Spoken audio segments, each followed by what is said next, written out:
বন্ধুরা, আজ আমি নতুন রেসিপি নিয়ে আপনাদের সামনে হাজির হয়েছি। দেখুন, এটা হলো পুঁই মিচুরি। আপনারা হয়তো অনেকে দেখেছেন, অনেকেই বা দেখেননি। এই নতুন একটি রেসিপি আপনাদের সামনে আমি আজ দেখাবো এবং কিভাবে রান্না করব সেটাও আপনাদের আমি দেখাবো। এই রান্নাটা যে কত সুন্দর খেতে হয় সেটা না রান্না করে খেলে আপনারা বুঝতে পারবেন না। আমি আজ আপনাদের সেই রান্নাটাই করে দেখাবো। আপনারা দেখতে থাকুন ভিডিওটা প্রথম থেকে শেষ পর্যন্ত। ভিডিওটাকে স্কিপ করবেন না, স্কিপ করলে বুঝতে পারবেন না। চলুন দেখাই কিভাবে রান্নাটা করছি আমি। এই রান্নাটা করার জন্য কি কি উপকরণ লাগবে সেগুলো আপনাদের আমি দেখাচ্ছি। পুঁই মিচুরি আগে থেকে কেটে আমি ধুয়ে রেখে দিয়েছি। এখানে সিম নিয়ে নিয়েছি, এখানে মূলো আর আলু কেটে নিয়েছি লম্বা লম্বা করে। এবার কি কি মশলা লাগবে আমি দেখাই। এখানে এখানে পেঁয়াজ কুচি আর রসুন কুচি নিয়ে নিয়েছি।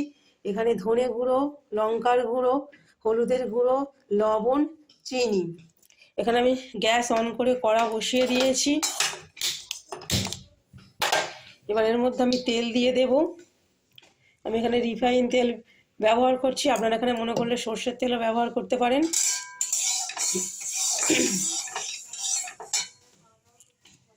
কড়া গরম হয়ে এসেছে, এবার আমি শিমগুলো এর মধ্যে দিয়ে দেব। শিমগুলো দিয়ে এর মধ্যে আমি ভেজে নেব লাল করে একটু। দেখুন, ভিডিওটা দেখতে থাকুন শেষ পর্যন্ত। আমার শিমগুলো ভাজা হয়ে গেছে, দেখুন লাল করে এইভাবে ভেজে নিতে হবে। এবার শিমগুলো আমি একটু পাত্রের মধ্যে তুলে নেব।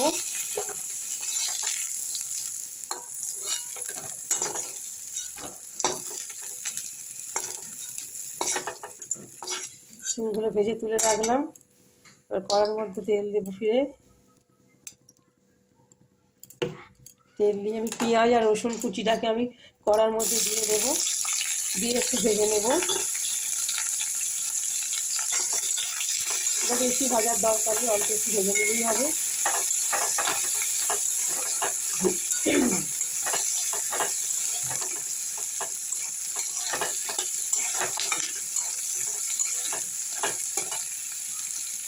এবার আমি আলু আর মূলোটাকে এর মধ্যে দিয়ে দেবো।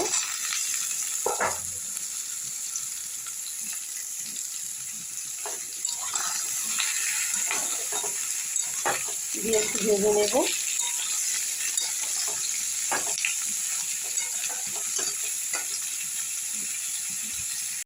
আলু আর মূলোটা ভাজা হয়ে গিয়েছে, এবার পুঁই মিচুরিগুলো আমি এর মধ্যে দিয়ে দেবো। দিয়ে এইগুলোকে একটু ভেজে নেব।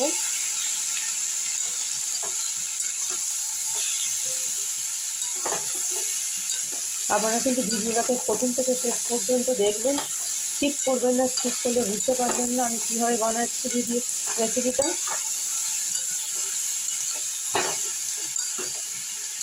দেখতে থাকুন।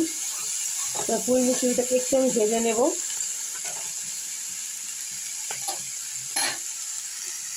দেখুন, আমার পুঁই মিচুরিগুলো ভাজা হয়ে গিয়েছে।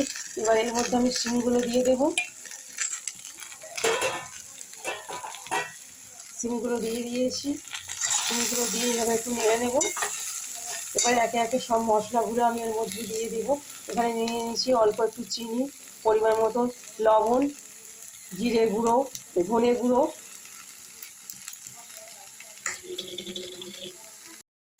আমি এখানে দেখুন পুঁই মিচুরিগুলো আমার ভাজা হয়ে গেছে, এর মধ্যে শিমগুলো দিয়ে দিয়েছি।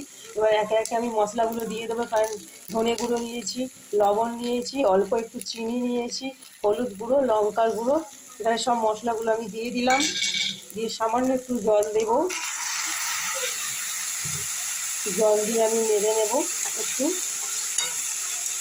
এইভাবে একটু কষিয়ে নেব আমি। দেখুন কীভাবে করছি। দেখুন, দেখতে কত সুন্দর দেখতে লাগছে, খেতে ঠিক ততটাই সুন্দর লাগবে এইভাবে বানালে। দেখুন কষা হয়ে গিয়েছে, এবার আমি জল দিয়ে দেবো সবজি সেদ্ধের জন্য।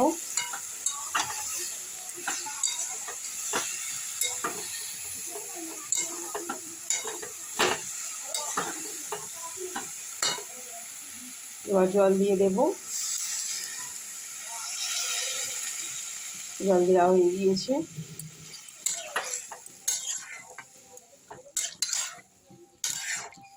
এবার আমি ঢাকা দিয়ে দেব। দেখুন, পুঁই মিচুরি রান্নাটা আমার রেডি হয়ে গিয়েছে। এবার একটু সামান্য একটু গরম মশলা দিয়ে দেবো এর মধ্যে।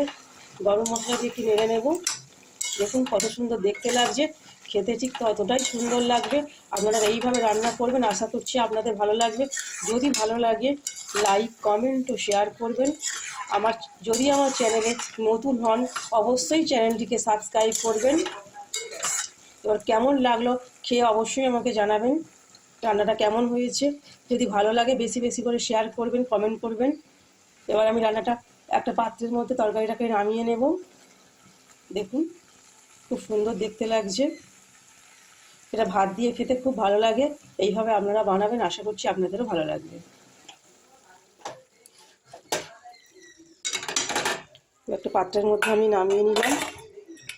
দেখুন কত সুন্দর দেখতে লাগছে, খেতে ঠিক ততটাই সুন্দর লাগবে। এটা ভাত দিয়ে খেতে খুব ভালো লাগে। আপনারা এইভাবে বানিয়ে খাবেন, আশা করছি আপনাদেরও ভালো লাগবে। এটা সম্পূর্ণ একটি নতুন পদ্ধতিতে পুঁই মিচুরি রান্না, আপনারা এইভাবে বানাবেন।